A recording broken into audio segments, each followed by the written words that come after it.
Hanno percorso oltre 1300 km per festeggiare i primi 100 anni di Lucia Mastro Simone. Sono partiti dalla Sicilia per raggiungere Abbazia Pisani di Villa del Conte e celebrare il primo secolo di vita della nonna.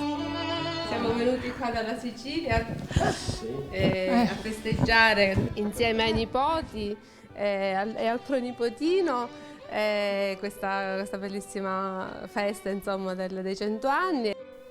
Siciliana doc, la signora Lucia ha scelto di trasferirsi in Veneto da ormai 8 anni e vive con alcuni familiari a Villa del Conte, dove ammette di trovarsi benissimo. 8 anni! E come stai in Veneto?